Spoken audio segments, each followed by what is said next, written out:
तीन बहनों की लालची भाभी।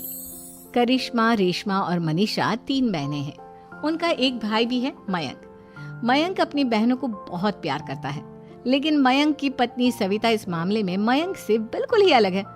वो अपनी ननदों का जितना बुरा कर सकती है उतना बुरा करती ही रहती है और अपनी ननदों पर हुक्म भी चलाती है। करिश्मा, करिश्मा, तुमने अभी तक नाश्ता नहीं बनाया? तुम्हारे भैया को ऑफिस जाने में देर हो रही है। हाँ भाभी, बस अभी बनाती हूँ। करिश्मा, तुम ये ढीलापन छोड़ दो। कल को पराए घर जाना है। वहाँ अगर तुम इस तरह से काम करोगी तो लोग क्या कहेंगे कि माँ ने और भाभी ने कुछ सिखाया नहीं। और तुम्हारी दोनों बहनें कहाँ हैं? रेशमा मार्केट गई है और मनीषा सो रही है। क्या? सुबह के 8 बज रहे हैं और ये महारानी अभी भी सो रही है? ये कहते हुए सविता अपनी सास दुर्गा देवी के पास जाती है। माँ जी, देख रही हो अपनी बेटियों के तौर तरीके? क्या हुआ बहू, सुबह सुबह क्या कर दिया मेरी बेटियों ने? अरे एक तो अभी अभी उठकर किचन में गई है, दूसरी सुबह सुबह बाहर चली गई और तीसरी अभी तक सो रही है। क्या करूं मैं इन तीनों का? मैं तो परेशान हो गई हूँ। जा जाकर उठा उसे और रेशमा से मैं बात करती हूँ। सविता सीधा मनीषा के कमरे में जाती है और उससे कहती है, महारानी जल्दी उठो, सूरज सर पर आ गया है। भाभी थोड़ी देर और सोने दो ना, मैं रात को लेट सोई थी। वो क्या है ना, यूनिट टेस्ट चल रहे हैं। शराफत से उठती है या नहीं, या फिर पानी की भरी बाल्टी डालूं तेरे ऊपर? नहीं भाभी, मुझे बिस्तर में नहीं नहाना, उठती हूँ मैं। मनीषा जल्दी से उठकर बाथरूम में चली जाती है। सभी आराम से बैठकर नाश्ता कर रहे होते कि तभी रेशमा बाजार से हाथ में सामान लिए आ जाती है। रेशमा को देखते ही सविता उस पर बरस पड़ती है। लो, आ गई महारानी।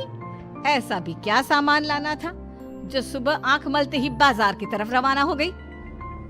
भाभी, कल आप ही तो चीख रही थी कि घर का सारा सामान मुझे ही लाना पड़ता है, घर में किसी को भी किसी काम से कोई लेना देना नहीं है।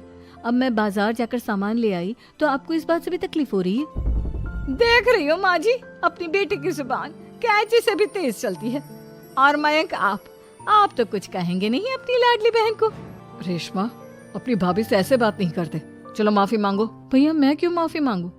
आप भाभी से बोलिए ना कि हम पर कम हुक्म चलाया करे।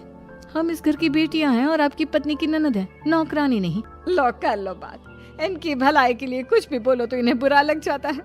इस घर में यही इज्जत है मेरी। देख लो माँ जी, आपकी बेटी किस लहजे में मुझसे बात कर रही है।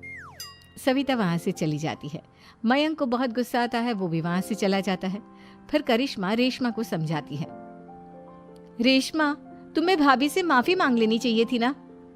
लेकिन दीदी, मैंने कुछ किया ही नहीं, तो मैं माफी क्यों मांगू? हाँ करिश्मा दीदी, रेशमा दीदी जैसे ही घर में आई भाभी ही उन पर चिल्ला रही थी। हाँ, मैं मानती हूँ कि गलती भाभी की थी। मैं तो इसलिए बोल रही हूँ कि भाभी ने माँ को तो पूरी तरह अपने वश में कर लिया है। वो हमारी बात सुनती ही नहीं। मयंक भैया हमारे लिए हमेशा खड़े रहते हैं, इसलिए उनकी बात का मान तो तुम्हें रखना चाहिए था ना। कोई फायदा नहीं दीदी, कुछ दिनों की बात और है, भाभी उन्हें भी हमारे खिलाफ भड़का देंगी। फिर वो भी माँ की तरह हमारी किसी बात का विश्वास नहीं करेंगे। इसी तरह सविता अपनी तीनों ननदों को किसी न किसी बात पर परेशान करती रहती थी। एक दिन मयंक अपनी तीनों बहनों के लिए गिफ्ट लाया। करिश्मा, ये तुम्हारे लिए हार का सेट। रेशमा, तुम्हारे लिए सुंदर सी ड्रेस। और मनीषा, तुम्हें किताबें पसंद है ना, तुम्हारे लिए किताबें लाया हूँ। थैंक यू भैया। थैंक यू भैया। थैंक यू भैया। करिश्मा, तुम्हारा नेकलेस कितना सुंदर है, ये भैया कहाँ से ले आए होंगे? मैंने भैया को 3 दिन पहले फोन पर ये डिजाइन दिखाया था और आज भैया ये ले आए। सविता तो अपनी ननदों के गिफ्ट्स देखकर जल गई और करिश्मा का नेकलेस तो उसे भी बहुत पसंद आया था। अपनी बहनों के लिए कितना अच्छा नेकलेस लेकर आए हैं, मुझे कभी कोई गिफ्ट नहीं दिया। मैं आज ही ये हार चुरा लूंगी। रात में सविता करिश्मा का हार चुरा लेती है और इसी तरह उसे अपनी ननदों की जो भी चीज अच्छी लगती वो उसे मांगती नहीं, बल्कि रात के अंधेरे में चुरा लेती। इसी तरह दिन बीतते गए और सविता ने मयंक के दिल में भी उसकी बहनों के लिए नफरत पैदा कर दी। एक दिन मयंक ने करिश्मा और रेशमा के लिए रिश्ता देखा और ये बात उसने घर में सबको बताई। माँ, करिश्मा और रेशमा के लिए बहुत अच्छा रिश्ता आया है। वो लोग कल इन्हें देखने आ रहे हैं। आप और सविता मिलकर सारी तैयारी कर लेना। ये सुनकर करिश्मा और रेशमा खुश हो जाती हैं, लेकिन सविता सोचती है, अगर इन दोनों बहनों की शादी हो गई तो घर और बाहर का काम कौन करेगा? मनीषा तो एक नंबर की कामचोर है, उससे तो किसी बात की उम्मीद लगाना ही बेकार है। मुझे इस शादी को रोकना होगा। अगले दिन सभी लड़के वालों के स्वागत की तैयारी करने में लगे होते हैं। तभी मयंक अपनी बहनों से आकर कहता है, तैयार हो गई तुम दोनों? देखो दोनों लड़के बहुत अच्छे हैं, मैं कोई कसर नहीं छोड़ना चाहता, इसलिए तुम उनके सामने अच्छे से बिहेव करना और अपनी भाभी से लड़ने मत लग जाना। करिश्मा, तुम वो नेकलेस पहन लो ना जो मैं तुम्हारे लिए लाया था। भैया मैं बहुत देर से वो नेकलेस ढूंढ रही हूँ, लेकिन मुझे मिल ही नहीं रहा। क्या तुमने नेकलेस खो दिया? तुम्हें पता भी है वो कितना महंगा था? तुम कोई काम ढंग से नहीं कर सकती। मयंक गुस्से में वहां से चला जाता है। थोड़ी देर बाद लड़के वाले भी आ जाते हैं। वो दोनों बहनों को पसंद कर लेते हैं और रिश्ता पक्का हो जाता है।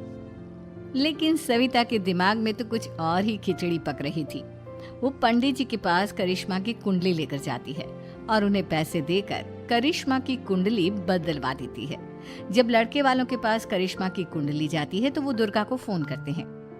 बहन जी, हमने करिश्मा की कुंडली अपने पंडित जी को दिखाई थी। आपकी बेटी की कुंडली नहीं बल्कि दोषों का पिटारा है। देखिए, मैं और मेरे पति इन सब बातों में बहुत विश्वास करते हैं, इसलिए हम आपकी बेटी से अपने बेटे की शादी नहीं करा सकते। इस तरह करिश्मा का रिश्ता टूट जाता है और सभी घर वालों को बहुत दुख होता है।